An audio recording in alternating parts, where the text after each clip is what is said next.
Hello les amis, j'espère que vous allez bien. Est-ce que vous aussi, vous êtes neuro-émotionnellement aligné? Est-ce que vos pensées sont alignées avec les émotions qu'il faut pour atteindre vos buts? Est-ce que vos émotions sont alignées avec les comportements qu'il vous faut pour atteindre vos buts? Vous connaissez mes vidéos? Vous savez que je fais toujours ce schéma pensée, émotion, comportement donne des résultats car tout est résultat. La pauvreté est un résultat, la richesse est un résultat, le célibat est un résultat, la vie à deux est un résultat, l'harmonie est un résultat, tout est résultat et tout dépend de vos pensées, de vos émotions, de vos comportements. Mais à l'intérieur de ceci, ça va un petit peu plus loin, il faut rajouter les sensations. Parce que les pensées, c'est le cortex, les émotions, c'est le thalamus, les comportements, c'est l'hypothalamus, et les sensations, c'est le cortex pariétal qui fait le lien en particulier entre ces différents cerveaux. Mais je vais aller plus loin aujourd'hui, dans le coaching neuro-émotionnel, dans la méthode One, ou dans les coachings d'abondance que nous proposons, moi et mon équipe, nous allons introduire une répartition des émotions qu'il vous faut avoir pour être neuro-émotionnellement aligné. Je vois trop souvent sur YouTube des gens qui sont dans le combat, le fight, bougez-vous, avancez, soyez volontaires, ok. Mais si vous n'avez que ça, vous ne réussirez pas. En fait, les gens ne savent pas que dans les émotions, il y a deux types d'émotions. Il y a des émotions féminines, plus de type yin, et des émotions masculines de type yang. Et ce que j'ai appris d'un de mes principaux mentors, c'est qu'il ne faut pas que ce soit équilibré. Si vous voulez réussir, il vous faudra 75% d'émotions féminines. Parce que les émotions féminines sont des émotions circulaires, qui vont vous attirer par l'attraction, les choses que vous souhaitez, alors que les émotions masculines sont des émotions qui ont des énergies, on va dire, verticales, qui sont horizontales. Elles ne sont pas circulaires, elles sont plutôt rectilignes. Voilà, il en faut un peu, il faut pouvoir fixer, on va dire, un cap, il faut pouvoir également résister des fois à des forces extérieures, mais c'est la répartition 75% d'émotions féminines avec 25% d'émotions masculines qui fera de vous la vie que vous souhaitez. C'est dans cette alchimie que vous allez pouvoir créer la vie de vos rêves.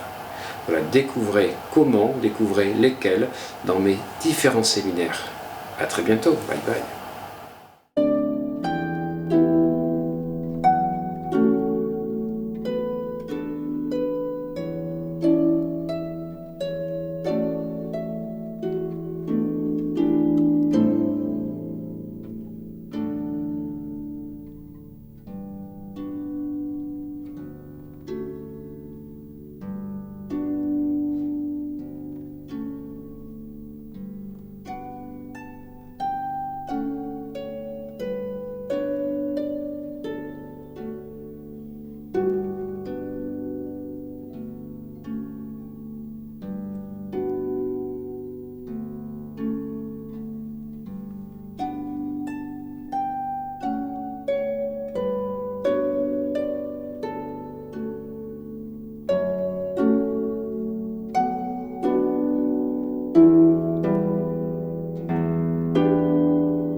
Je suis Pascal, je viens du Var et c'est le 3e séminaire que je suis avec Olivier Madelrieux. Les 2 premiers étaient sur le Ho'oponopono et celui-ci c'est un séminaire sur l'abondance financière. Bonjour, je suis Christine. Dans quelle énergie je me sens? Très concentré. Très concentré parce que ça fait bouger des choses très profondes, ça fait aller chercher très au fond de soi un certain nombre de croyances que l'on peut avoir par rapport à l'abondance. Et ça remet en question, quoi, ça interpelle. Moi, ça m'interpelle effectivement. Pour le moment, je suis, je dirais, toute oui. Et donc voilà, j'attends la suite avec impatience. C'est extrêmement puissant. Il y a une énergie énorme dans la salle. On retrouve beaucoup de bienveillance, mais aussi énormément de mise en question, de remise en question. Et ça brasse énormément.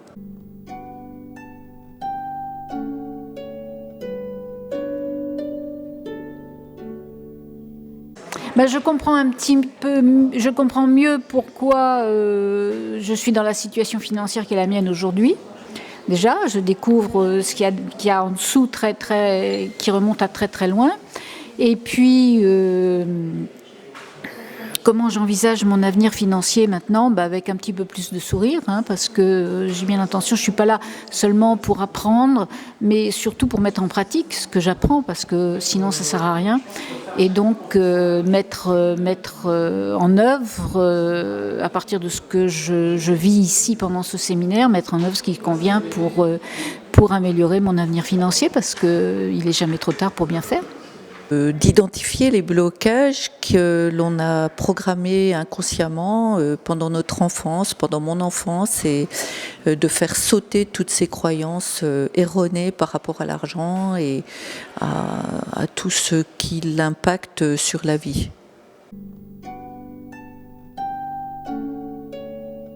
Alors Olivier, c'est quelqu'un que j'apprécie énormément parce que c'est quelqu'un qui ne se contente pas d'enseigner. Ce qu'il enseigne, il l'a vécu, il l'a expérimenté et il en parle en connaissance de cause. Ça n'est pas seulement la répétition de quelque chose qu'il a lu, c'est vraiment son expérience qui met au service des autres, finalement, pour le bien-être de l'humanité, je dirais. C'est quelqu'un de très humble, qui a une grande culture, une grande intelligence, une grande ouverture d'esprit, qui est généreux, qui est toujours dans la bienveillance et que j'apprécie énormément. Voilà. Du charisme, beaucoup de bienveillance et une écoute extraordinaire pour faire progresser chacun.